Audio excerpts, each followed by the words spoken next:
Two poor twins beg a millionaire to pretend to be their father at their school party. He, busy and cold, is surprised by such an innocent and touching request. Even though he is shaken by hearing about their difficult life, he gives an unexpected answer. But no one imagined that this encounter would reveal a secret that could change their lives. If this story interested you, don't forget to subscribe to our channel and tell us what city you're watching us from. We'll keep going. The spring sunshine poured through the windows of Westridge Elementary School in suburban Boston, Massachusetts. But inside the small apartment on Maple Street, 8-year-old twins Lily and Emma Parker were anything but cheerful. Their mother, Grace Parker, had just left for her morning shift at the local diner, her second job after working nights as a hospital custodian. The twins sat at their small kitchen table, picking at their cereal without much enthusiasm. "Do you think Mum will make it this time?" Lily asked, her voice small and hopeful. Emma, always the more practical of the two, shook her head. "She promised she'd try, but you know how Mr. Peterson gets when she asks for time off." The twins exchanged a knowing look. Their mother had missed their last 3 school events due to work. They understood, they always did, but understanding didn't make the disappointment any easier to bear. "Mrs. Collins said this Family Day presentation is 30% of our grade," Lily whispered, her eyes downcast. "Everyone's parents will be there." "We'll still do great," Emma replied, but her voice lacked conviction. The twins finished their breakfast in silence, packed their backpacks, and locked the apartment door behind them. At 8 years old, they already had the routine down to perfection. Get dressed, eat breakfast, walk 6 blocks to school, return home, make a simple dinner, and wait for their mother to return from her evening shift, usually long after they'd gone to bed. As they approached Westridge Elementary, a sleek black Tesla pulled up to the curb. Both girls paused, momentarily distracted from their worries. A tall man in an impeccably tailored navy suit stepped out, his attention fixed on his phone as he barked commands into it. "I don't care what Harrison thinks. The merger needs to happen by Friday or we walk. The board expects results, not excuses." His voice was firm but not angry, the voice of someone used to being obeyed. "Who's that?" Lily whispered, nudging her sister. "I don't know," Emma whispered back, "but he looks important." The twins watched as the man, still engrossed in his call, leaned against his car. He looked out of place among the station wagons and minivans that usually populated the school drop-off zone. His presence had an immediate effect on the schoolyard. Several teachers glanced his way, and a group of mothers gathered nearby, stealing glances and whispering.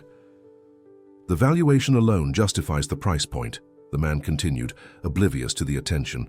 "I need those papers on my desk by—" He broke off suddenly, his expression softening as a young boy raced across the schoolyard into the waiting arms of his father.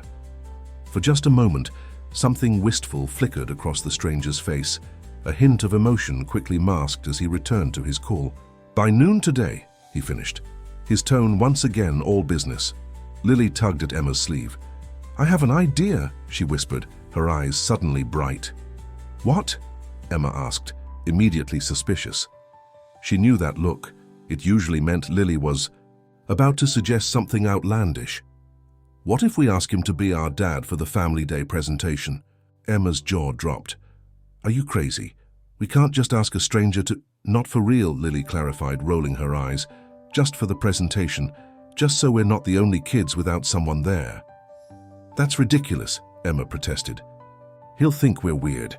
Or worse, he'll tell the principal and we'll get in trouble." But Lily was already moving forward, her determination overriding her usual shyness. Emma hurried after her, torn between stopping her twin and backing her up. The man had just ended his call when the girls approached. He slipped his phone into his pocket and checked his watch, clearly impatient. "Excuse me, sir," Lily began, her voice steadier than she felt. "Are you lost?" The man looked down, seemingly surprised to find 2 small, identical girls staring up at him. "Lost? No, I'm not lost. Just waiting for someone." "Oh," Lily faltered briefly before pressing on. "We were just wondering because you don't look like you belong at an elementary school." A hint of amusement crossed his face. "I suppose I don't." He studied them more carefully. "Are you 2 twins?" Yes, sir, Emma chimed in, deciding to support her sister despite her misgivings. I'm Emma, and this is Lily. Nice to meet you both. I'm Ethan, Ethan Blake. Mr. Blake, Lily began, gathering her courage, we have a really big problem and we were wondering if you could help us. Ethan's eyebrows rose. A problem? We have this family day presentation tomorrow, Lily explained. Everyone has to talk about their family and have someone there to support them. Our mom works 2 jobs, Emma continued, warming to her sister's plan despite herself. She's at the diner in the morning and the hospital at night. She can't get time off. And we're the only ones who won't have anyone there, Lily added, her voice small. Ethan shifted uncomfortably. I'm sorry to hear that. That must be difficult. We were wondering, Lily took a deep breath, if maybe you could pretend to be our dad, just for the presentation. The request hung in the air between them. Ethan's expression cycled through surprise, confusion, and something that might have been compassion. I don't think that would be appropriate, he said finally, his voice gentle but firm. I'm a stranger, your teachers would have questions. We could say you're our uncle, Emma suggested, surprising herself with her enthusiasm for the plan. Mom's brother who's visiting from out of town. Ethan shook his head, though his eyes had softened. I'm sorry, but I can't. I have meetings all day tomorrow, important ones that I can't reschedule. The girls' faces fell in perfect unison, a synchronized display of disappointment that struck Ethan more deeply than he would have expected. We understand, Lily said, forcing a smile. Sorry to bother you, Mr. Blake. It's no bother, he assured them, and I truly am sorry about your situation. The school bell rang, saving them from further awkwardness. The twins waved goodbye and hurried toward the building, their small shoulders slumped. Ethan watched them go, a strange heaviness settling in his chest. He climbed back into his Tesla and sat there, hands on the steering wheel, making no move to start the engine. The twins' request had stirred something in him, memories he'd worked hard to bury. He thought of his own childhood, of the mother, who'd worked 3 jobs to keep a roof over their heads after his father walked out. He remembered the school events she'd missed, the lonely afternoons waiting for her return, the premature responsibility thrust upon him. He thought of the empire he'd built, the billions he'd amassed, the respect and fear he commanded in boardrooms across the country. None of it had filled the hollow space inside him. Ethan started his car, but instead of pulling away, he found himself reaching for his phone. He scrolled through his contacts until he found his assistant's number. Maya, I need you to clear my schedule for tomorrow afternoon, he said when she answered. Something's come up. But sir, the Harrison merger can wait. This is more important. He ended the call before she could protest further, surprising himself with the decision. For the first time in years, Ethan Blake had allowed something to take precedence over business, and even more surprisingly, he felt a sense of peace about it. As he finally pulled away from the curb, he glanced back at the school building, thinking of the twin girls with their hopeful eyes and brave request. He couldn't explain the impulse that had led him to clear his schedule, but something told him he was making the right choice. What he didn't know, couldn't know, was just how profoundly that simple decision would change his life. The auditorium of Westridge Elementary buzzed with excitement. Parents chatted in clusters, while children in their best clothes fidgeted nervously, reviewing note cards and practicing their lines. Family Day was one of the school's most important events, a celebration of diversity and connection that culminated in each child presenting something special about their family. Backstage, Lily and Emma Parker huddled together, peering through the curtain at the growing audience. They wore matching blue dresses, thrift store finds that their mother had carefully ironed the night before, despite returning home exhausted from her hospital shift. Do you see him? Lily whispered, scanning the rows of seats. Emma shook her head. I told you he wouldn't come. He's probably in some fancy meeting making millions of dollars. He might still show up, Lily insisted, though her voice lacked conviction. Mrs. Collins, their teacher, approached with her clipboard. Parker twins, you're on after the Henderson family. Are you ready? The girls nodded, though their eyes betrayed their anxiety. "Is your mother coming?" Mrs. Collins asked gently. "She's trying," Emma answered, the practiced response rolling off her tongue easily. "She has work, but she said she'd try to make it for the end." Mrs. Collins gave them a sympathetic smile. "Well, you two are going to do wonderfully regardless. Your family collage is beautiful." As their teacher moved on to check on other students, Lily cast one final hopeful glance at the audience. Her heart sank as she recognized no one among the sea of faces. On stage, Tyler Henderson was describing his family's Polish heritage, his parents beaming proudly from the front row. The twins exchanged a look, silently bracing themselves for the walk to the stage alone. "Next up, we have Emma and Lily Parker," announced Principal Wilson as applause filled the auditorium. The twins took deep breaths and stepped onto the stage, their collage board clutched between them. The bright lights made it difficult to see the audience, a small mercy that spared them the visual reminder of their solitude among a crowd of supported children. "Our family is small," Emma began, her voice stronger than she felt. "Just our mom and us.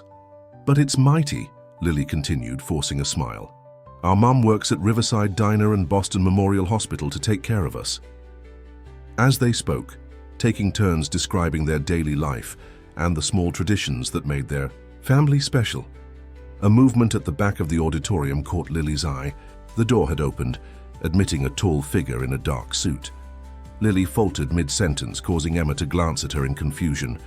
Following her sister's gaze, Emma's eyes widened as she recognized the man who had slipped into the back row. Ethan Blake stood there, looking somewhat out of place but undeniably present, a small smile playing on his lips as he caught their eye and offered a discreet wave. The twins exchanged a quick, joyful glance before continuing their presentation with renewed energy. Their voices grew stronger, their gestures more animated. As they finished describing the collage they had made, photos of their mother, their small apartment, the park where they spent weekends, and drawings of activities they enjoyed together. "Even though our mom couldn't be here today," Emma concluded, "we know she's proud of us." "And we're proud of her," Lily added, her eyes shining. "She's the strongest person we know."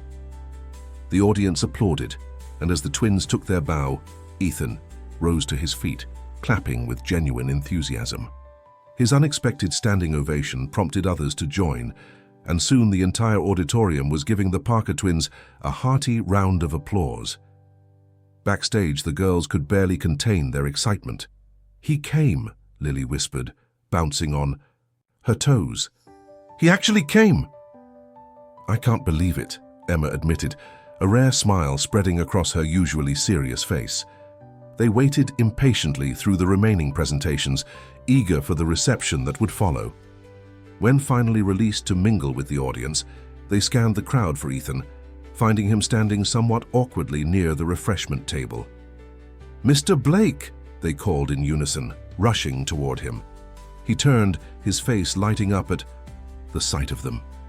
"There they are, the stars of the show," he said, kneeling down to their level. "How you two were amazing up there." "You came," Lily said, wonder in her voice. "You really came." "I said I couldn't reschedule my meetings," Ethan replied with a wink. "I never said I wouldn't cancel them altogether." Emma, more reserved but equally touched, studied him carefully. "Why did you come? You don't even know us." Ethan considered the question, surprising himself with his honesty. "Let's just say your story reminded me of something important that I'd forgotten." Before he could elaborate, a commotion at the auditorium entrance drew their attention. A woman in a diner uniform rushed in, her face flushed and her hair hastily pulled back. Despite her obvious exhaustion, her eyes were bright as they searched the room. "Mom!" the twins exclaimed, racing toward her. Grace Parker enveloped her daughters in a tight hug. "I'm so sorry I missed your presentation," she said, her voice thick with emotion. "Peterson finally let me leave early when the lunch rush ended." "It's okay, Mom," Emma assured her. "We understand." "And we weren't alone," Lily added excitedly, turning to point at Ethan, who had remained where they'd left him. "Mr. Blake came to watch us." Grace followed her daughter's gaze, confusion evident on her face as she took in the sight of the well-dressed stranger. Ethan approached, extending his hand with a warm smile. Ethan Blake, he introduced himself. I had the pleasure of meeting your daughters yesterday. They're quite remarkable. Grace shook his hand, her exhaustion momentarily forgotten as she tried to process this unexpected development. Grace Parker, she replied, studying him with a mixture of gratitude and wariness. I'm sorry, but how exactly do you know my girls? We met him outside school, Emma explained quickly. We were sad about not having anyone for Family Day, and we asked if he could come. Grace's eyes widened in mortification. You did what? Girls, you can't just ask strangers to... It's quite all right, Ethan assured her. I was honored they asked, and I'm glad I came. They gave an outstanding presentation. Grace seemed at a loss for words, torn between thanking this stranger for his kindness and reprimanding her daughters for their boldness. There was something in his eyes that gave her pause, a familiar quality she couldn't quite place, like a half-remembered dream. I appreciate you being there for them, she said finally, but I'm sure you must be a very busy man, Mr. Blake. We won't take up any more of your time. Actually, Ethan said, surprising himself again, I was hoping to take you all to lunch to celebrate the girls' success today. He glanced at his watch. Though I suppose it's more of an early dinner now. The twins immediately began pleading with their mother, their eyes alight with excitement. Please, Mom. We're starving. Mr. Blake is super nice. Grace hesitated, visibly uncomfortable with accepting charity even in the form of a meal. That's very generous, but... I insist, Ethan said gently, unless you have to get to your other job right away. I have a few hours, Grace admitted reluctantly. I don't start at the hospital until 7. Perfect, Ethan smiled. I know a great place not far from here. My treat. Against her better judgment, Grace found herself agreeing. Perhaps it was the pleading looks on her daughters' faces, or perhaps it was her own curiosity about this stranger who had shown such unexpected kindness to her children. Either way, she soon found herself and the twins following Ethan Blake to his Tesla, embarking on an impromptu celebration that would prove to be the beginning of something none of them could have anticipated. As they drove away from Westridge Elementary, Ethan glanced in his rearview mirror at the twins chattering excitedly in the backseat and at Grace beside him, her hands folded tightly in her lap, her expression a mixture of gratitude and guarded caution. Something stirred in his chest, a warmth he hadn't felt in years, a sense of rightness that had nothing to do with business deals or corporate conquests. For the first time in as long as he could remember, Ethan Blake wasn't thinking about the empire he had built or the wealth he had amassed. He was simply enjoying the moment, present in a way he hadn't been since childhood. And somehow, inexplicably, it felt like coming home. Riverside Bistro was far from the upscale establishments Ethan typically frequented, but its warm atmosphere and home-style cooking made it perfect for the occasion. The twins' eyes widened as they entered, taking in the cozy interior with its red checkered tablecloths and vintage photographs of Boston landmarks. You can order anything you want, Ethan told them as they settled into a corner booth. The girls, on one side, the adults on the other. Lily and Emma exchanged excited glances, their small fingers tracing the laminated menu with reverence. Grace, however, scanned the prices with growing discomfort. This is very generous, she said quietly to Ethan, but really, we could have gone somewhere more reasonable. Ethan waved away her concern. Please don't worry about that. This is a celebration. Grace studied him, trying to discern his motives. In her experience, people rarely gave without expecting something in return. Can I ask why you're doing this? My daughters may have imposed on your kindness, but you've gone above and beyond for strangers. Before Ethan could respond, the twins interjected with their orders, cheeseburgers with extra fries and chocolate milkshakes. Their enthusiasm brought a smile to Ethan's face and momentarily softened Grace's guarded expression. As they waited for their food, Ethan directed his attention to the twins. So, tell me more about yourselves. What subjects do you like in school? I love art and reading, Lily answered eagerly. Mrs. Collins says I have a vivid imagination. Math and science for me, Emma added. I want to be a doctor someday, like the ones who help people at Mum's hospital. Grace's face brightened with pride. Emma helped me study when I was trying to earn my nursing assistant certification last year. She's incredibly smart.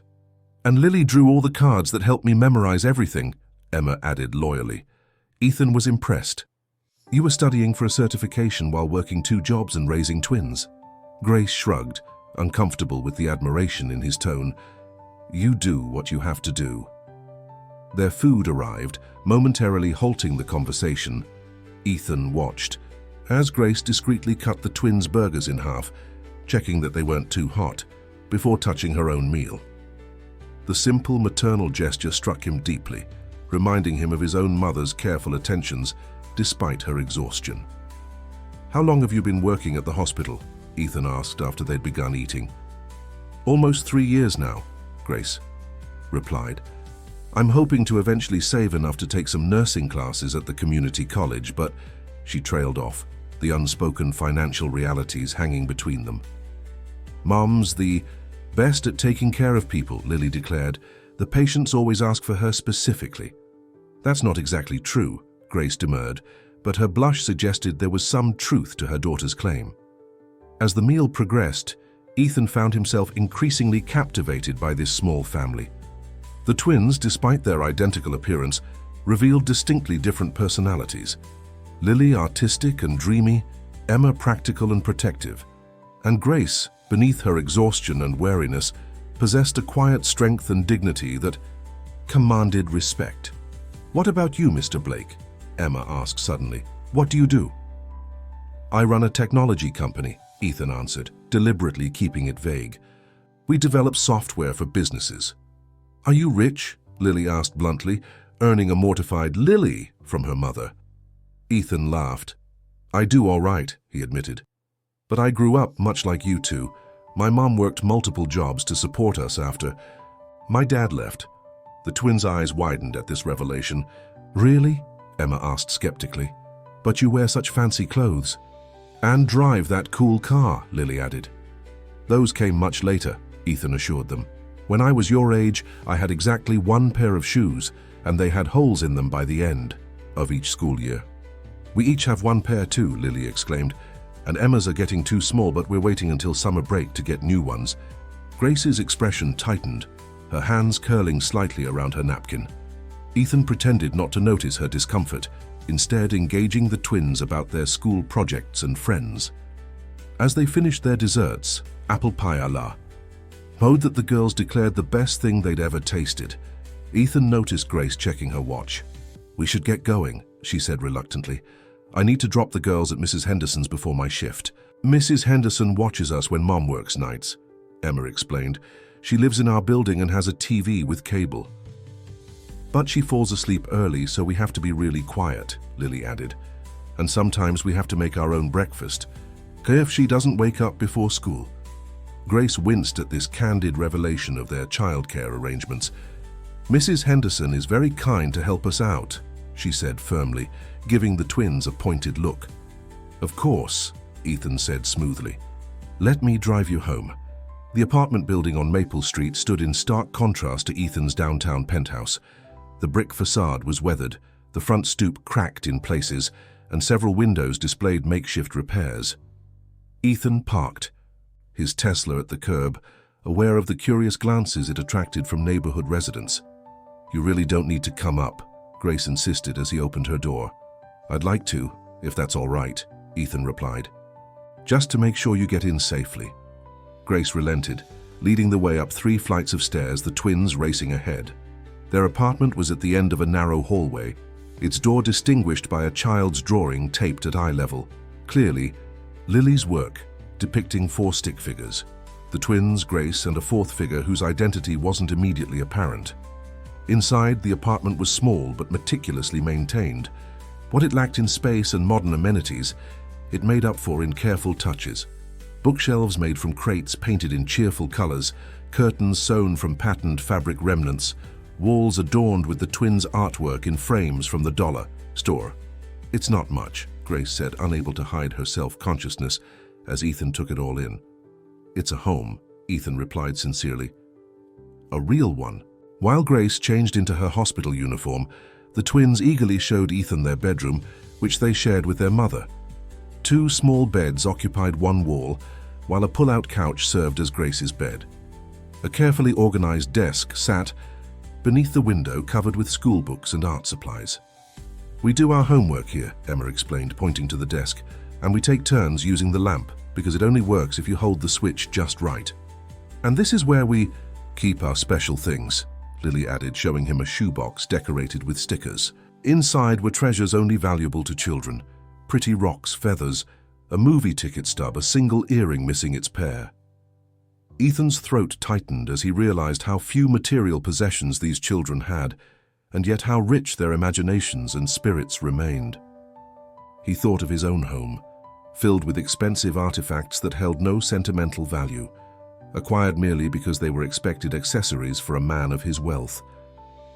When Grace emerged in her blue hospital scrubs, her hair neatly pulled back, Ethan was struck by the transformation. Despite the modest uniform, she carried herself with the dignity of someone performing essential work. "I've called Mrs. Henderson to let her know the girls are on their way," she said, gathering her keys and ID badge. "Thank you again for today, Mr. Blake. It meant a lot to the girls." "Ethan, please," he insisted, "and it was my pleasure, truly." As Grace prepared to escort the twins to their neighbor's apartment, Ethan made a sudden decision. "Grace, would it be all right if I visited the girls again sometime? Perhaps I could take them to the Science Museum this weekend. Emma mentioned she loves science, and I rarely have the opportunity to use my membership." The twins immediately began pleading with their mother, their excitement palpable. "Please, Mom. We've never been to the Science Museum. Mr. Blake, Ethan, is so nice." Grace hesitated, caught between caution and the desire to give her daughter's experiences she couldn't provide herself. "I work Saturday morning, but I'm off in the afternoon," she said finally. "Perfect," Ethan replied. "I'll pick all of you up at 2 if that works." Grace nodded, her expression a mixture of gratitude and lingering wariness. "That would be fine, thank you." As Ethan prepared to leave, Lily surprised him with a quick hug around his waist. "Thank you for coming to our presentation," she whispered. "It made us feel special." Emma, more reserved but equally grateful, offered him a solemn handshake. "See you Saturday, Mr. Blake." Driving away from Maple Street, Ethan found himself already anticipating the weekend. The genuine appreciation in the twins' eyes had affected him more deeply than any business accolade or financial triumph. For the first time in years, he felt he had done something truly meaningful. Back in his penthouse that evening, surrounded by the trappings of success that had once seemed so important, Ethan found himself thinking of the Parker family's tiny apartment, of the love and care evident in every handmade item, every carefully preserved drawing. He thought of Grace changing from her diner uniform to her hospital scrubs, her exhaustion evident yet her determination unwavering. On impulse, he opened his laptop and began researching nursing programs at Boston's universities. If Grace Parker wanted to become a nurse, perhaps he could find a way to help make that happen, discreetly, respectfully, without undermining her fierce independence. What had begun as a simple act of kindness was evolving into something more significant. Ethan couldn't explain the connection he felt to this struggling family, but he knew with certainty that he wanted to see them again. What he didn't yet realize was how thoroughly the Parker family would change his life, or that the greatest revelation was still to come. The following weeks brought a gradual but unmistakable shift in the lives of the Parker family. What had begun as a one-time visit to the Science Museum evolved into regular outings: the aquarium one weekend, a children's theater production the next, picnics in Boston Common when weather permitted. Ethan found himself rearranging business, meetings and delegating tasks that he would never have entrusted to others before, all to free up time for the twins and, increasingly, for Grace. At first, Grace had insisted on joining every outing, protective of her daughters and wary of Ethan's intentions. But as his genuine care for the girls became evident, and as the demands of her work schedule grew more pressing, she occasionally allowed him to take the twins on his own. "They talk about you constantly," she admitted one evening as they sat on a park bench, watching the girls climb the playground equipment. Lily's teacher asked if their father was back in the picture. Ethan felt an unexpected warmth at her words, followed quickly by concern. "I hope that didn't cause problems for you." Grace shook her head. "I explained you were a friend, a very generous one." She hesitated, then added softly, "Thank you for being kind to them. They've never had a male figure in their lives who stayed." The vulnerability in her admission touched Ethan deeply. "They're extraordinary children, Grace. Being with them is a privilege, not a burden." A comfortable silence fell between them, broken only by the distant sounds of the twins' laughter. Grace looked more rested than when they'd first met, though the signs of her demanding schedule were still evident in the shadows beneath her eyes and the roughness of her hands. "I've been meaning to ask," Ethan said carefully. "Have you given any more thought to those nursing classes you mentioned?" Grace sighed. "It's just not practical right now. Between tuition costs and finding time to study while working and caring for the girls," she shrugged, a gesture of resignation that Ethan was coming to recognize. "Maybe when they're older." "What if it could be practical?" Ethan suggested. "There are scholarships, flexible programs." "I've looked into all of that," Grace interrupted gently. "But even with financial aid, there's still childcare, textbooks, not to mention the income I'd lose by cutting back hours." She offered him a small smile. "It's a dream that will have to wait." Ethan wanted to press further, to tell her he could make it happen, that money was no object to him. But he had come to understand Grace's fierce pride, her need to provide for her family through her own efforts. Direct charity, he knew, would be rejected immediately. Instead, he filed the conversation away, already formulating alternative approaches. There had to be a way to help that would preserve her dignity while opening doors for her future. On a rainy Tuesday afternoon the following week, Ethan received an unexpected call from Westridge Elementary. "Mr. Blake, this is Nurse Garcia from Westridge. You're listed as an emergency contact for the Parker twins." Ethan sat up straighter, surprise quickly giving way to concern. "Is everything all right?" "The girls are running fevers," the nurse explained. "We've been trying to reach their mother, but she's not answering. Protocol requires we contact someone to pick them up." "I'll be right there," Ethan promised, already reaching for his jacket. He left a crucial investor meeting without explanation, ignoring his assistant's protests as he rushed to his car. The drive to Westridge took place in a blur of worry, his mind racing with scenarios of what might have happened to Grace, that she wasn't answering her phone. At the school, he found the twins huddled together on cots in the nurse's office, their faces flushed with fever, looking smaller and more vulnerable than he had ever seen them. "Mr. Blake," they exclaimed in weak unison, visibly relieved at his arrival. Nurse Garcia approached with clipboard in hand. "Their temperatures are hovering around 101. Nothing too serious, but they need rest and monitoring." "I'll take them home right away," Ethan assured her, signing the necessary forms with an unfamiliar surge of protectiveness. "I tried Mom again," Emma said, as Ethan helped them gather their things. "She doesn't answer at the diner when she's in the kitchen." "Don't worry," Ethan soothed. "We'll let her know you're safe with me." The drive to the apartment was subdued, the usually chatty twins quiet with discomfort. Ethan stopped at a pharmacy, purchasing children's fever reducers, hydration drinks and soup, ignoring the twins' weak protests that they already had medicine at home. Using the spare key Grace had reluctantly provided for emergencies, Ethan let them into the apartment. He helped them into pajamas, administered medicine, and settled them into their beds with cool compresses for their foreheads, drawing on distant memories of his own mother's care during childhood illnesses. "You're good at this," Lily murmured, sleepily as he adjusted her blanket. "My mom taught me," Ethan replied, smoothing her hair back from her forehead. "She worked a lot like your mom, so I learned to take care of myself when I was sick." "Was it lonely?" Emma asked from her bed, her eyes serious despite her fever.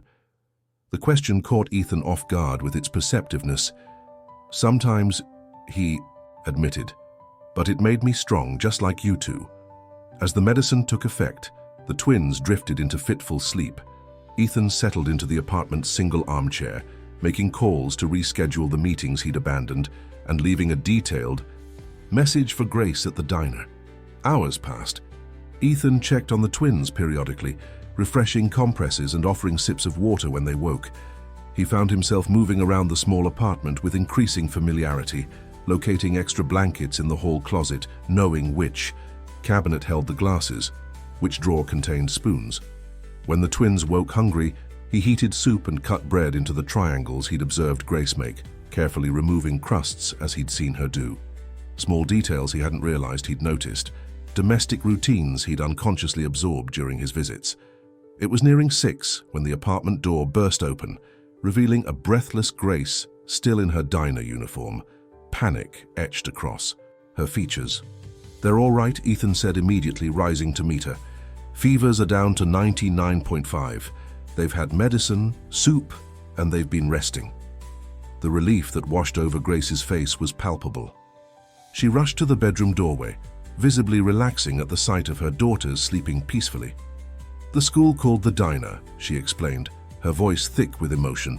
"But I was on break, and by the time I got the message..." She broke off, pressing a hand to her mouth. I don't know what I thought, that they were alone or that they'd been taken to the hospital." "They're fine," Ethan reassured her, guiding her to the couch. "I've been with them the whole time."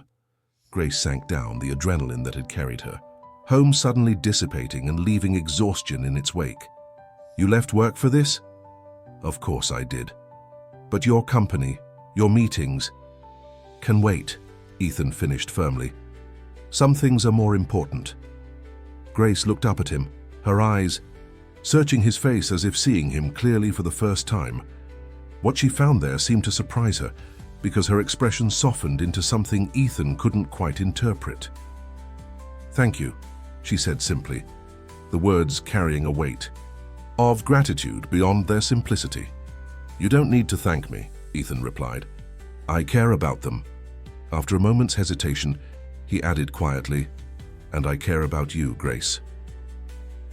The admission hung in the air between them, neither quite ready to acknowledge its implications. Grace broke the moment by standing, smoothing her rumpled uniform. "I should call the hospital," she said. "Let them know I can't come in tonight." "You'll lose a night's pay," Ethan observed. Grace nodded, resignation in the gesture. "We'll manage. The girls need me here."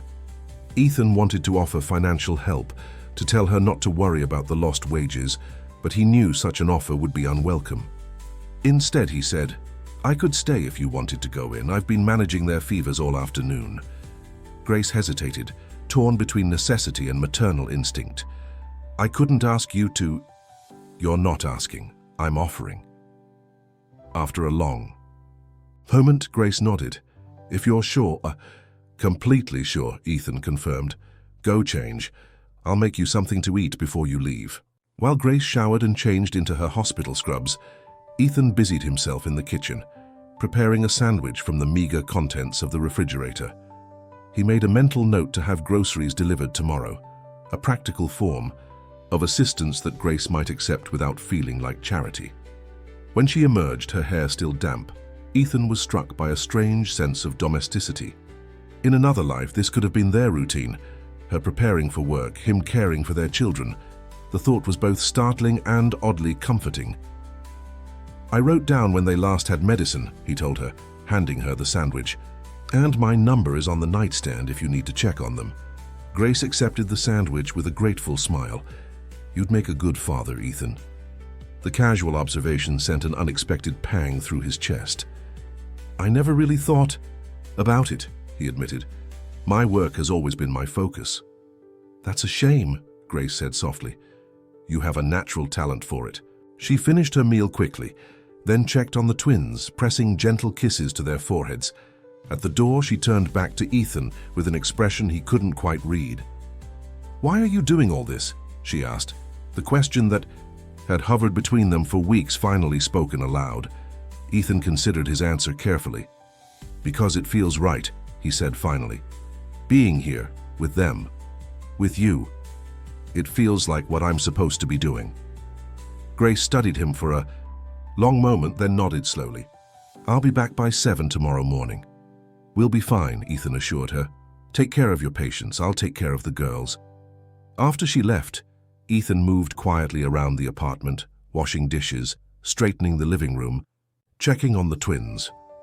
As night fell, he settled into the armchair with his laptop, answering emails and reviewing documents, occasionally rising to refresh compresses or offer water when one of the girls stirred. It was the least conventional business day of his career, and somehow the most satisfying, sitting there in the dim light of a modest apartment, watching over 2 sleeping children who had unexpectedly captured his heart. Ethan Blake felt a sense of purpose that had eluded him throughout his rise to wealth and power. What he couldn't know was that this night of caregiving was preparing him for a revelation that would soon turn his world upside down, a truth hidden in plain sight that would redefine everything he thought he knew about himself and his place in the world. Spring blossomed into early summer, bringing warmer days and the approach of the school year's end. Ethan's presence in the lives of the Parker family had grown from occasional visits to a near-constant fixture. 3 or 4 evenings a week found him at their apartment, bringing dinner, helping with homework, or simply providing companionship, during the hours when Grace would normally be working her hospital shift. Through subtle arrangements, an anonymous scholarship program at the hospital that randomly selected Grace for professional development, a neighborhood meal delivery service that mistakenly included their address on its route twice weekly, Ethan had managed to ease some of the family's burdens without challenging Grace's pride. The twins flourished under the additional attention, their grades improving and their natural talents blossoming with access to art supplies for Lily and science kits for Emma. Most significantly, Grace had reduced her hours at the diner, allowing her more time with her daughters, and the beginning of online prerequisite courses for nursing school. The change in her was remarkable. The persistent exhaustion that had shadowed her features began to lift, replaced by a cautious optimism that Ethan found captivating. On a particular Friday evening in June, Ethan arrived at the apartment with a surprise. The twins had completed their final exams with exceptional marks, and celebration seemed in order. He knocked on the door, a large flat package tucked under his arm. Lily answered, her face lighting up at the sight of him. "Ethan, you're early!" She threw her arms around his waist in the enthusiastic greeting that had become their ritual. "I couldn't wait to see how the math test went," he explained, returning her hug before high-fiving Emma, who had appeared behind her sister. "I got all the fractions right," Emma announced proudly. "Even the extra credit ones about improper fractions. We practiced those," Ethan exclaimed, feeling a surge of pride entirely disproportionate to the modest accomplishment. "I knew you'd nail it." Grace emerged from the kitchen, wiping her hands on a dish towel. The simple jeans and t-shirt she wore were a far cry from her work uniforms, and her hair fell loose around her shoulders. Ethan felt the now familiar catch in his breath at the sight of her. "Something smells amazing," he said, setting down his package to accept the brief hug she offered, a relatively new development in their evolving relationship. "Just spaghetti," Grace replied with a self-deprecating smile, "but I made the sauce from scratch for once instead of from a jar." "Because you had time," Lily pointed out, "because you don't have to work at the diner on Fridays anymore." A shadow of guilt crossed Grace's face, the persistent worry that accepting the hospital's professional development program meant shortchanging her daughters in some way. Ethan had come to recognize this expression and had learned how to gently redirect it. "Speaking of time," he said, gesturing to his package, "I brought something to celebrate the end of exams." The twins crowded around excitedly as he unwrapped a large flat box. "A board game," Emma guessed. "Better," Ethan replied, removing the lid to reveal a laptop, not the latest model or the most expensive, but a reliable, practical machine that would serve their needs. "I thought this might help with your mum's online classes and with your research projects next year." Grace's expression tightened. "Ethan, that's too much. We can't accept—" "It's refurbished," he said quickly, the small lie prepared in advance. "From my company's technology recycling program. They wipe the hard drives and donate them to families who need them. He met her eyes steadily. It was headed for donation anyway. I just redirected it here. It wasn't entirely untrue. His company did have such a program, though this particular laptop was brand new, carefully selected for durability and longevity. Grace studied his face, clearly suspicious but unwilling to challenge him in front of the excited twins. "Well, I suppose if it's part of a company program." "It is," Ethan assured her, "and it will make your coursework much easier than using the library computers." The twins were already exploring the laptop, exclaiming over its features with the reverence typically reserved for much more expensive gifts. Their genuine appreciation made the small deception worthwhile in Ethan's mind. Dinner was a lively affair, with the twins recounting their final school days and planning ambitious summer activities. Grace, more relaxed than Ethan had ever seen her, laughed freely at her daughter's antics. The weight of constant exhaustion temporarily lifted from her shoulders. As they cleared the dishes together, a domestic routine that had developed naturally over the past months, Ethan found himself watching Grace, struck by how much he had come to care for this small, resilient family. What had begun as an impulsive act of kindness had evolved into something deeply meaningful, filling a void in his life he hadn't fully acknowledged. "You're staring," Grace observed quietly, passing him a plate to dry. "Sorry," Ethan replied, momentarily flustered. "I was just thinking about how different my Fridays used to be. Let me guess, fancy restaurants, important clients, business deals closed over expensive wine." There was no judgment in her tone, only gentle teasing. "Something like that," Ethan acknowledged, "all very impressive and utterly forgettable. And now you're washing dishes in a cramped kitchen after eating spaghetti with 2 8-year-olds. Best upgrade I've ever made," Ethan said sincerely. Grace's hands stilled in the soapy water, her eyes meeting his with an intensity that made his heart quicken. Whatever she might have said was interrupted by Lily calling from the living room, asking for help setting up a movie on the new laptop. The evening progressed comfortably. The 4 of them crowded on the small couch watching an animated film the twins had been eager to see. Ethan found himself hyper-aware of Grace beside him, her shoulder occasionally brushing his, her laugh joining the twins at the film's funnier moments. By the time the credits rolled, Lily had fallen asleep against Ethan's arm, while Emma fought to keep her eyes open. "Bedtime, I think," Grace said softly, standing to guide a sleepy Emma toward the bedroom. Ethan carefully lifted Lily, who instinctively wrapped her arms around his neck without waking fully. The trust implicit in the gesture tightened his throat with emotion as he carried her to her bed. After the twins were tucked in and the apartment quieted, Ethan and Grace found themselves alone in the small living room, the intimacy of the space suddenly more apparent. Grace moved to the kitchenette, putting on the kettle for tea, another ritual that had developed during Ethan's evening visits. "They adore you," she said quietly, her back to him as she reached for mugs. "I've never seen them take to anyone the way they've taken to you." "The feeling is entirely mutual," Ethan replied, leaning against the counter. "They're extraordinary children, Grace." She turned to face him, something unreadable in her expression. "I need to tell you something, Ethan. Something I should have told you weeks ago." The serious tone of her voice sent a wave of apprehension through him. "What is it? Is everything okay?" Grace pressed her lips together, visibly gathering courage. "Let's sit down." They moved to the couch, the cheerful atmosphere of earlier replaced by a tangible tension. Grace clasped her hands tightly in her lap, staring at them rather than meeting Ethan's concerned gaze. "I haven't been entirely honest with you," she began, "about the girls, about their father." Ethan waited, sensing the importance of whatever she was struggling to say. "The girls believe their father abandoned us before they were born," Grace continued.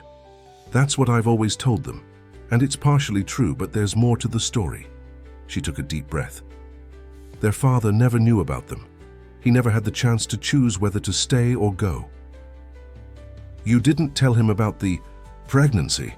Ethan asked gently, careful to keep any judgment from his voice. Grace shook her head. "I couldn't. It wasn't We weren't. She closed her eyes briefly. It wasn't a relationship. It was one night. He was attending a charity gala at the hotel where I worked as a server. He was handsome, successful, charming. I was young, impressed, flattered by his attention. Ethan felt a strange discomfort at the image her words conjured. Grace, younger, and more vulnerable, being pursued by some wealthy businessman. He pushed the feeling aside, focusing on her story. We spent the night together at his hotel, Grace continued, her voice becoming steadier as she committed to her confession. When I woke in the morning, he was gone. No note, no contact information. I didn't even know his last name until... She faltered, finally raising her eyes to meet Ethan's. There was something in her gaze that sent a chill of premonition through. Him? Until what, Grace? Until you showed up at the school that day, she whispered. Until I saw you standing there in your expensive suit, looking exactly the same as you did 8 years ago, except for a few more lines around your eyes. The world seemed to tilt beneath Ethan, her words not fully registering at first. What are you saying? I'm saying that you are their father, Ethan. The words emerged with quiet certainty. The charity gala was for children's literacy. You donated $100,000 that night. You drank scotch. Neat. You told me about growing up poor with a single mother who worked 3 jobs. You said you'd built your company from nothing. Memories flickered at the edges of Ethan's consciousness. Fragmented images of a warm spring night, a beautiful server, with kind eyes, too much scotch, a hotel room. He had attended countless charity events in those years, his newfound wealth opening doors to high society and the expected philanthropic obligations. He'd had his share of brief encounters, always discreet, never complicated, except apparently once. That's not possible, he said automatically, even as his mind raced to calculate timelines, to reconcile the twins' age with events from his past. I would have remembered you. The hurt that flashed across Grace's face made him immediately regret his words. I was different then, she said, quietly. My hair was shorter, I was thinner. I was one of dozens of servers circulating with champagne trays. You wouldn't have had any reason to remember me. But the girls. They're 8. That would mean... Ethan counted backward, placing the theoretical encounter in the spring of 2017. The time frame aligned with his memory of attending such a gala, though the specifics remained frustratingly blurred. They were born in January 2018, Grace confirmed. I found out I was pregnant about 6 weeks after that night. Why didn't you try to find me? Ethan asked, still struggling to process the enormity of her claim. My company was already well known. I wasn't difficult to locate. Grace's laugh held no humor. And say what? Excuse me, Mr. Successful CEO, remember that server you slept with after a charity event? Surprise, you're going to be a father. She shook her head. I had no proof, no relationship, no claim. Just my word against yours, and men like you, men with power and money, they have ways of making problems disappear. The implications stung, though Ethan couldn't honestly say it was unfair. He had been different then, focused solely on building his empire, viewing people as either assets or obstacles. Would he have believed her? Would he have welcomed the complication of unexpected fatherhood? He wasn't sure. Why tell me now? He asked finally. After all this time, after letting me get close to them without knowing. Because they love you, Grace said simply. And you love them. I can see it every time you look at them. And they deserve to know the truth about who you are to them. She paused, vulnerability crossing her features. And because I couldn't keep watching you care for your own children without you knowing they're yours. Ethan stood abruptly, needing space to think, to breathe. He moved to the window, staring out at the quiet street below as his mind struggled to assimilate this life-altering revelation. The twins were his daughters, his children. The realization crashed over him in waves, each bringing new implications, new emotions. He thought of their faces, their personalities, searching for glimpses of himself. Emma's analytical mind, Lily's creative spirit, their shared determination.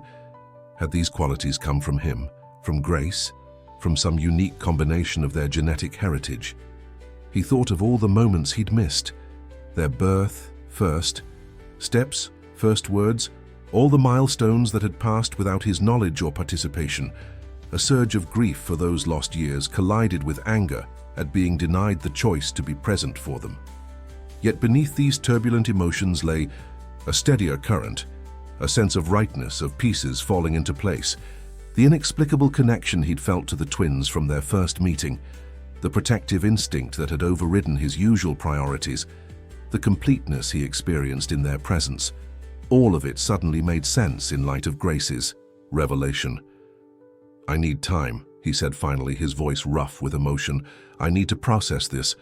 Grace nodded, the understanding in her eyes suggesting she had anticipated this reaction. "Take whatever time you need. We've managed for 8 years. We can give you space to come to terms with this." Ethan moved toward the door, pausing with his hand on the knob. "The girls don't know." "No," Grace confirmed. "I thought if you wanted to be part of their lives as their father, we should tell them together. And if you didn't?" She left the alternative unspoken, the pain of it visible in her expression. Ethan nodded, unable to form a coherent response.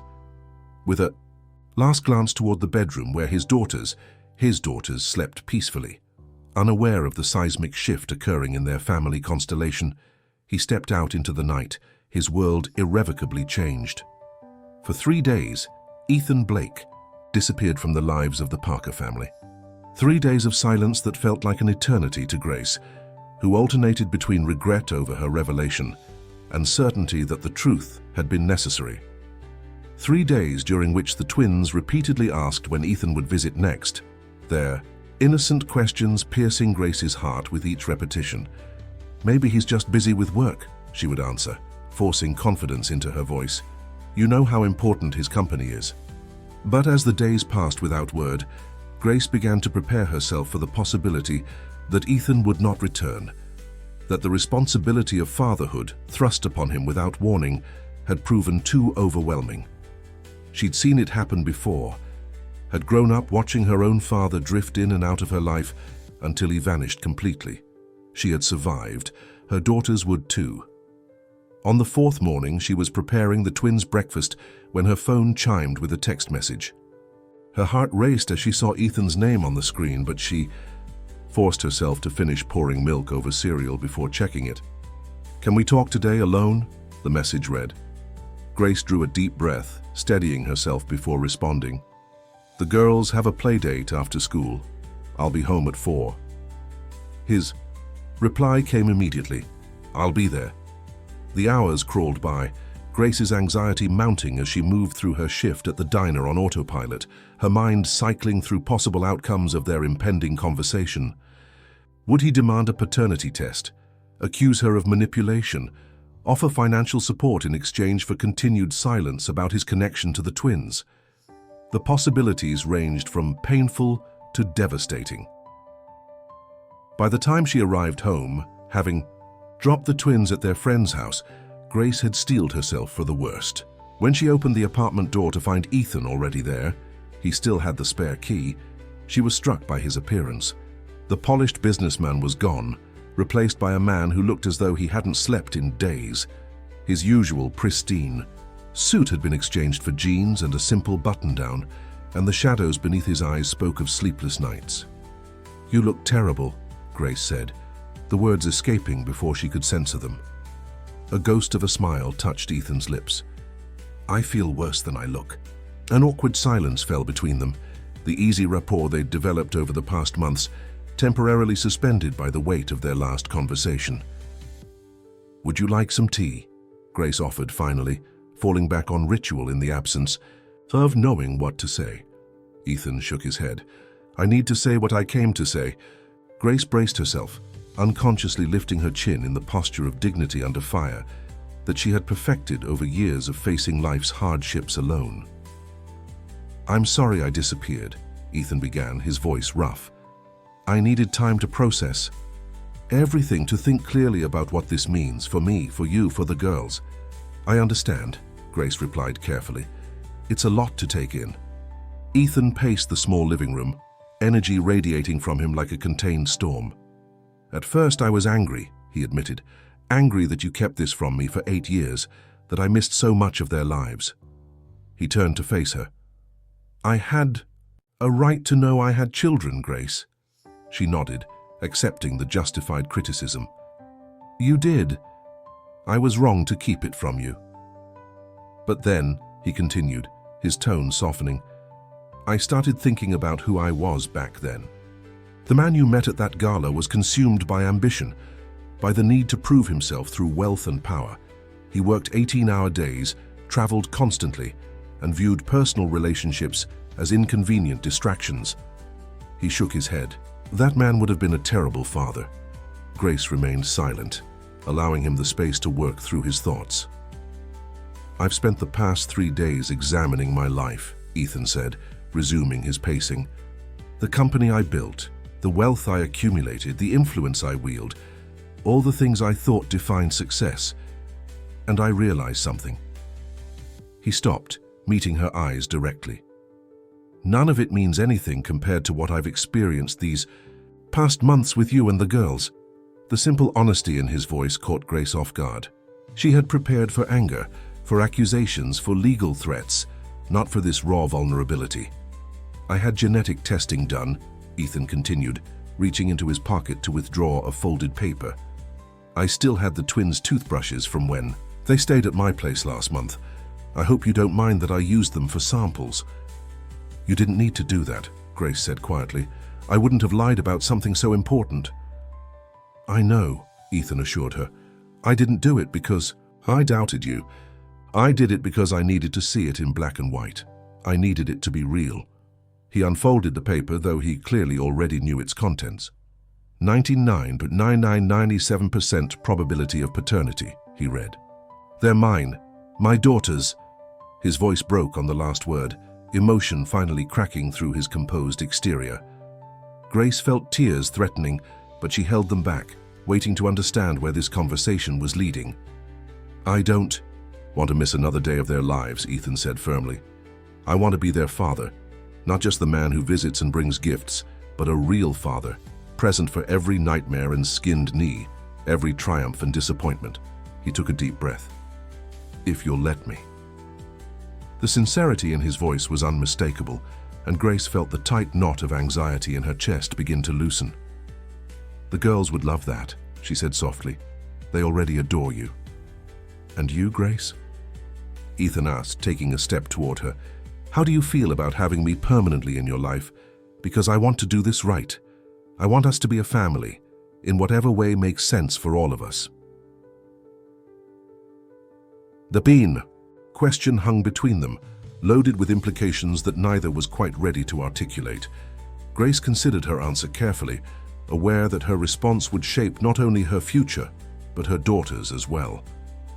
"I think," she began, slowly, "that the girls deserve to have their father in their lives. And I think you've proven yourself to be a good man, a man who genuinely cares for them." She met his gaze steadily. "Beyond that, I don't know what the future holds for us, but I'm willing to find out, one day at a time."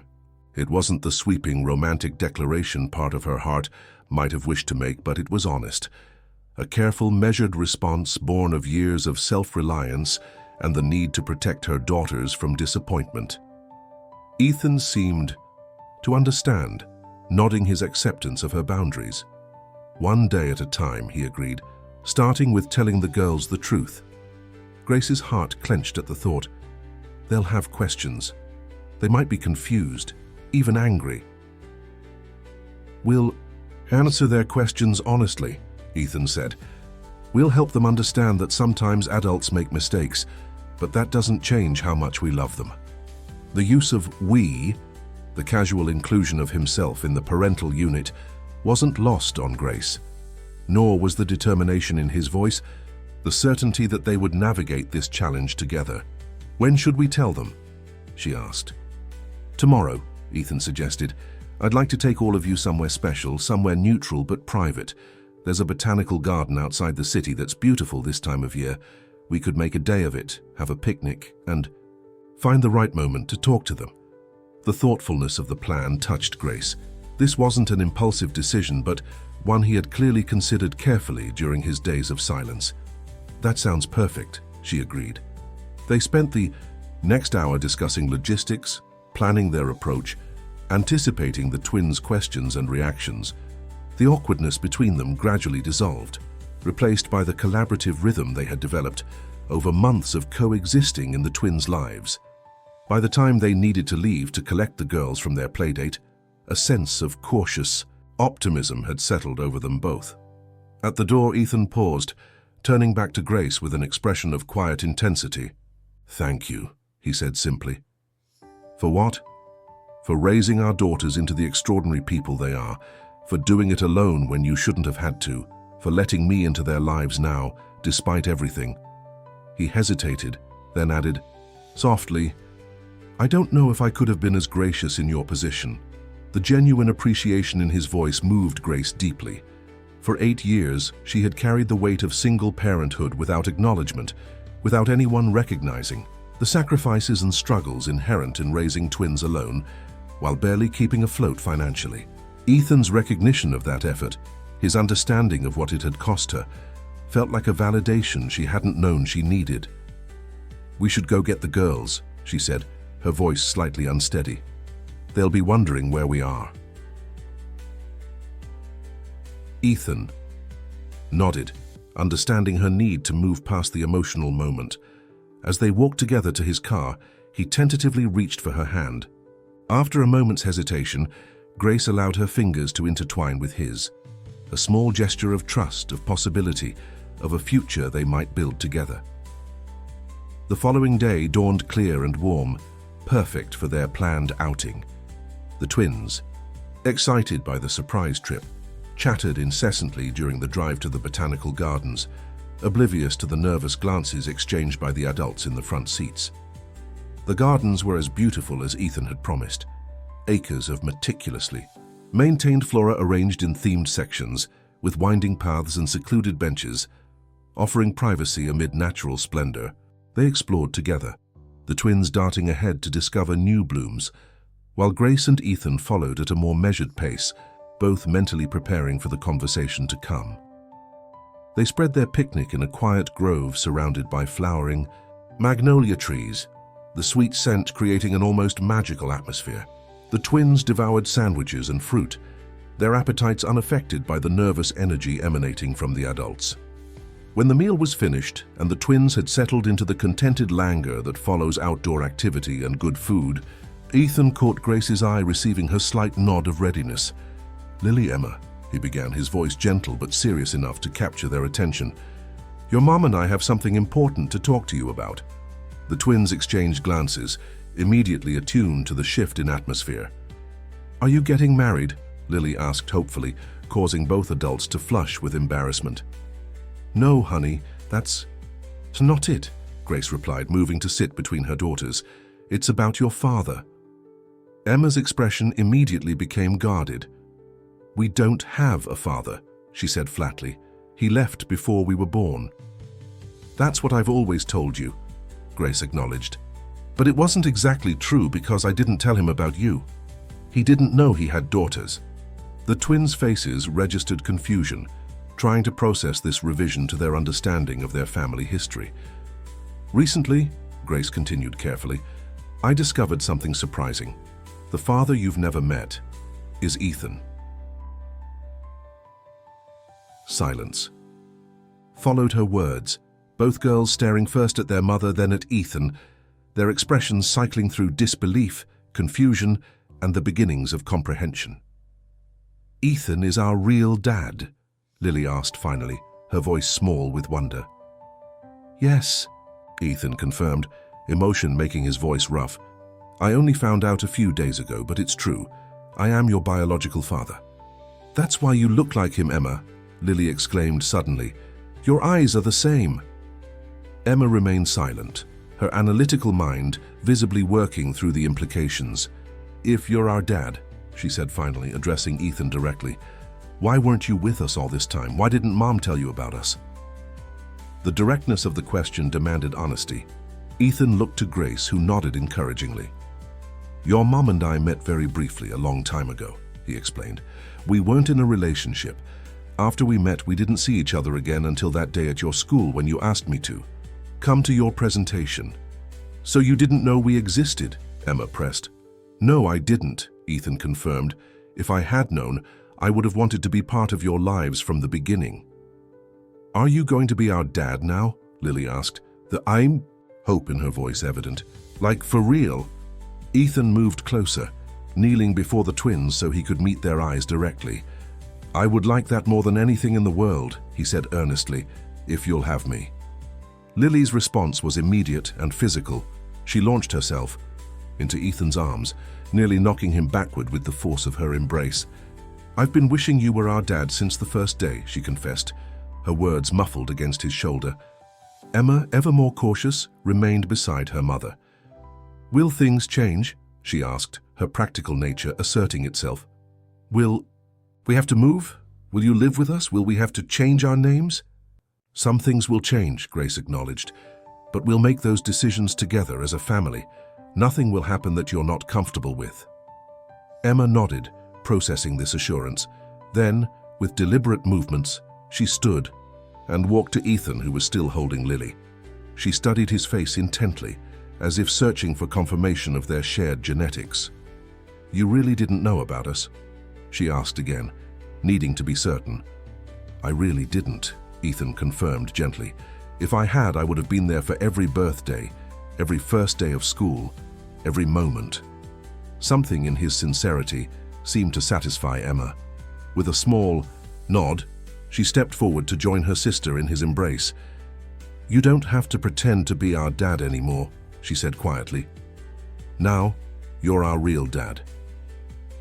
The simple acceptance in her words broke something open in Ethan's heart.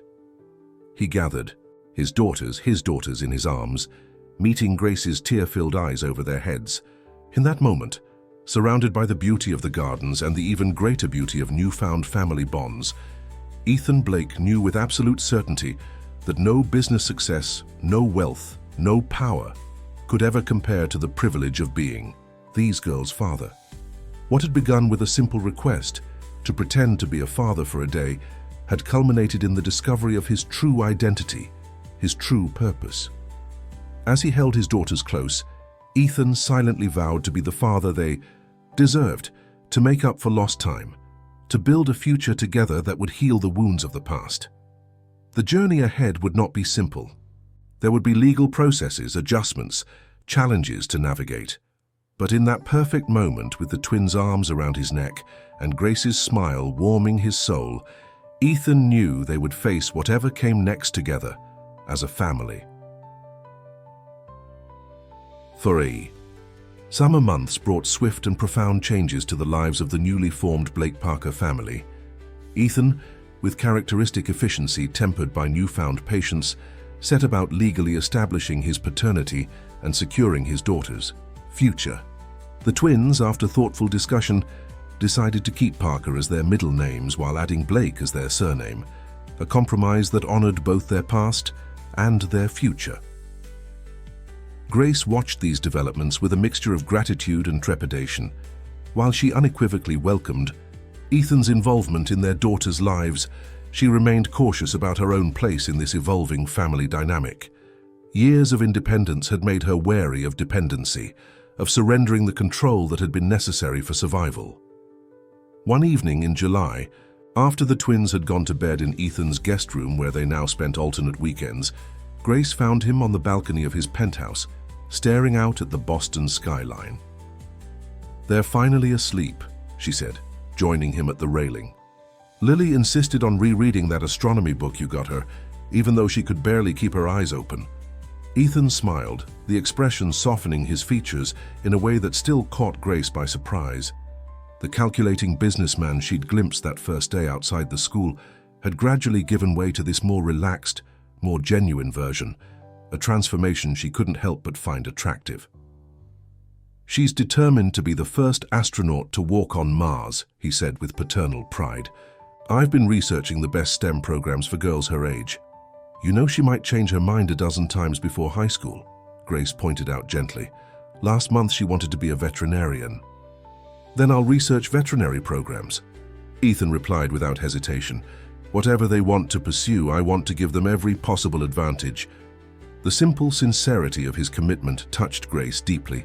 After a moment's contemplation, she broached the subject that had been weighing on her mind. "I've been thinking about your offer," she said carefully, "about moving into the townhouse." Ethan had recently purchased a spacious brownstone in a family-friendly neighborhood, with a bedroom for each twin and a garden where they dreamed of building a treehouse. The property included a separate guest apartment that he had suggested Grace might occupy, an arrangement that would keep the family together while respecting her need for independence. "It's a generous offer," Grace continued, "and I understand why it makes sense for the girls. The schools in that district are excellent, and the commute to the hospital would be much shorter for me." "But," Ethan prompted, sensing her hesitation, "but I'm concerned about what it would mean for us." "For you and me," she admitted, "living in such close proximity, raising the girls together. It creates expectations, Ethan. The twins already ask if we're going to get married, like in their storybooks." Ethan turned to face her fully, his expression serious yet gentle. "What do you want, Grace? Not what's practical, not what's best for the girls, but what do you want for yourself?" The directness of the question caught her off guard. For so long, her own desires had been subordinated to necessity, to survival, to her daughter's needs. What did she want? The answer came with surprising clarity. "I want to finish nursing school," she said firmly. "I want a career that fulfills me, that allows me to help others. I want financial security that I've earned myself." She paused, gathering courage for the more personal admission. "And I want to explore whatever this is between us, without the pressure of conventional expectations or artificial timelines." Ethan nodded, respect evident in his expression. "Those all sound like reasonable wants to me." "You're not disappointed?" Grace asked, surprised by his easy acceptance. "Why would I be disappointed that the mother of my children is intelligent, ambitious, and cautious about rushing into a relationship?" He smiled warmly. "Those are qualities I admire, Grace. They're part of what makes you an extraordinary mother to our daughters, and part of what attracts me to you as a woman." The simple admission sent warmth spreading through Grace's chest. Over the past months, they had carefully danced around the growing attraction between them, both prioritizing their newly discovered co-parenting relationship over romantic possibilities. "The guest apartment has its own entrance," Ethan continued, "its own kitchen, its own living space. You would have complete privacy and independence while still being close enough for the girls to move freely between us." He reached for her hand, his touch gentle. "No expectations beyond what we choose. Together, day by day." Grace studied his face, finding only sincerity in his expression. "When did you become so patient?" she asked softly.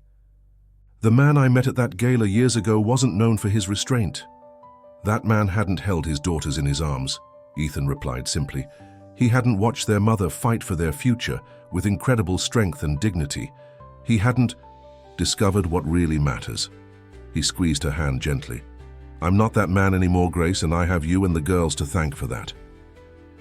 In that moment, looking into his eyes with the city lights twinkling behind him, Grace felt something shift within her, a lowering of the defenses she had maintained for so long, a willingness to trust not just in Ethan's commitment to their daughters, but in the possibility of something meaningful between them as well. "Okay," she said finally, "we'll try. The townhouse arrangement, but I insist on paying a fair rent for the apartment." Ethan opened his mouth to protest, then caught himself recognizing the importance of this boundary to her sense of independence. "We'll work something out," he agreed. "Something that respects your contribution to our family in all its forms."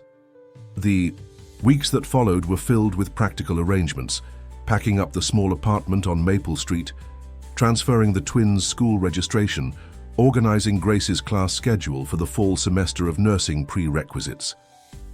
Through it all, Ethan remained a steady, supportive presence, offering help without imposing, suggesting without demanding.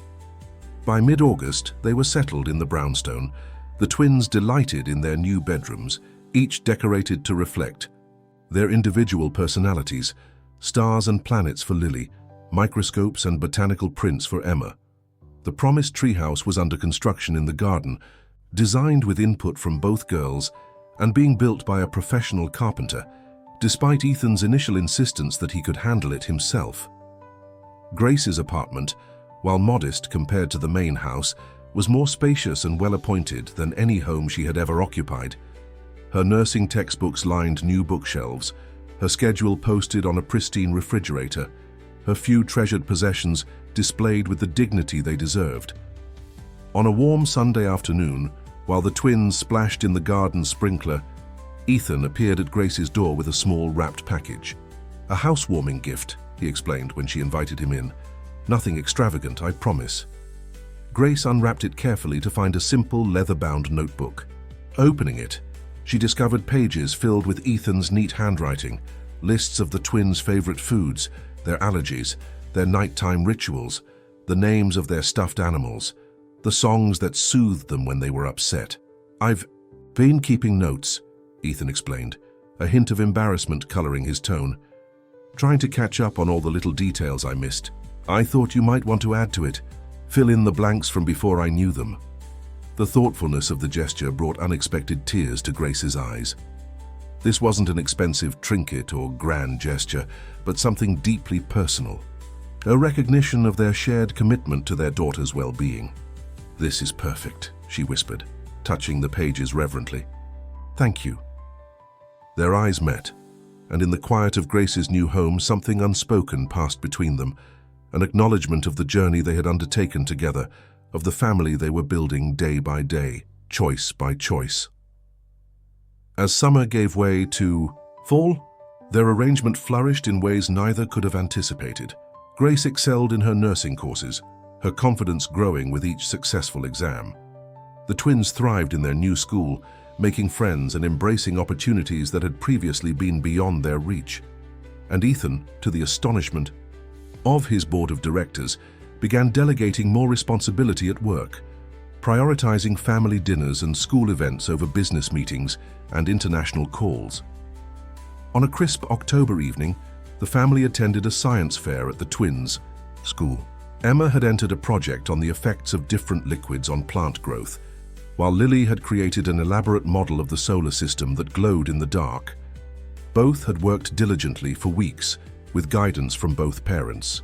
Ethan helping with research methodology, Grace assisting with artistic presentation. As they stood together watching the judges examine the twins' projects, the principal approached with a warm smile. "Mr. and Mrs. Blake," she greeted them, the assumption natural given their unified presence. "Your daughter's projects are outstanding. We're so pleased to have the twins at Westridge Academy." Before either could correct her misunderstanding, Emma appeared at their side, excitement radiating from her usually composed features. "I got second place," she announced, holding up a red ribbon, "and the judge said my methodology was impressively rigorous for my age group." "That's wonderful, sweetheart," Grace exclaimed, enveloping her daughter in a proud hug. "Where's your sister?" Ethan asked, scanning the crowded gymnasium. "Still talking to the astronomy judge," Emma replied. "I think she's trying to convince him that Pluto should still be classified as a planet." Ethan laughed, the sound warm with affection. "That's my girl, never backs down from what she believes." "Wonder where she gets that from," Grace murmured with a smile, the gentle teasing evidence of their growing comfort with each other. As they moved through the crowd to find Lily, Ethan's hand found the small of Grace's back, a gesture of casual intimacy that had become increasingly common between them. Grace leaned slightly into his touch, no longer startled by the warmth it generated within her. They found Lily surrounded by a group of teachers, animatedly explaining the special features of her solar system model. Her blue ribbon for first place was already pinned proudly to her sweater. "Dad, Mom," she called, spotting them. "Come see, if you press this button, it shows how the planets rotate around the sun. Dad helped me with the mechanism, and Mom helped me paint the planets to look realistic." The easy way she included them both, acknowledging their different contributions without distinction, filled Ethan with a sense of rightness that transcended any business success he had ever achieved. This, standing beside Grace, watching their daughters shine, being addressed as Dad with such natural affection. This was the culmination of a journey he hadn't known he was on until a chance encounter outside an elementary school changed everything. Later that night, after the twins were asleep in their rooms, Ethan and Grace sat in the garden, sharing a bottle of wine in celebration of their daughter's achievements. "Do you ever think about how differently things might have turned out?" Grace asked, gazing up at the stars visible even through the city's light pollution. "If the girls hadn't approached you that day, if you'd been too busy to attend their presentation." "I think about it all the time," Ethan admitted. "How close. I came to missing what matters most." He turned to look at her, his expression earnest in the soft garden lights. "I'm grateful every day for their persistence and for your courage in telling me the truth." Grace smiled, the expression free of the tension that had characterized her earlier months. "They get that persistence from you, you know, that determination to go after what they want, consequences be damned. And they get their compassion from you," Ethan countered, "their ability to care for others, to notice when someone needs help." They sat in comfortable silence, the wine forgotten, as they each contemplated the miracle of their children, these remarkable little people who carried the best of them both, who had brought them together against all odds. "The principal called us Mr. and Mrs. Blake tonight," Grace observed casually. "You didn't correct her." "Neither did you," Ethan pointed out, a question in his tone. Grace considered this, turning her glass slowly between her fingers. "It didn't feel wrong," she admitted, "being seen that way as a unit." Ethan reached for her hand, his touch gentle but sure. "What we have, this family we're building, it's more real than any legal designation. But if someday you wanted to, make it official." He left the thought unfinished, careful not to pressure her. "One day at a time, remember," Grace reminded him, though her fingers interlaced with his, accepting the connection. "We're still learning each other, still finding our way." "We have all the time in the world," Ethan assured her. "The girls are happy. We're finding our balance. The rest will come when it's right for all of us." As if to punctuate his words, a light appeared in the twins' bedroom window. Lily likely sneaking in some extra reading by flashlight after bedtime. The sight made both parents smile with shared understanding. "I should go remind her that even future astronauts need sleep," Grace said, rising from her chair. Ethan stood with her, still holding her hand. "I'll come with you." Together, they walked back into the house that had become a home, united in purpose if not yet in name. What had begun with a simple, innocent request, "Will you pretend to be our father for just one day?" had evolved into something authentic and enduring, a family bound not by convention, but by choice, by love, by the daily decision to be present for each other. And as they gently coaxed a reluctant Lily back to sleep, her sister already dreaming in the next bed, both Grace and Ethan recognized the precious gift they had been given, a second chance to create the family that perhaps had always been destined to find its way together. In the quiet of their daughter's room, with moonlight streaming through the window and casting gentle shadows across small, peaceful faces, Ethan and Grace exchanged a look of profound understanding. Whatever the future held, whatever challenges or joys awaited them,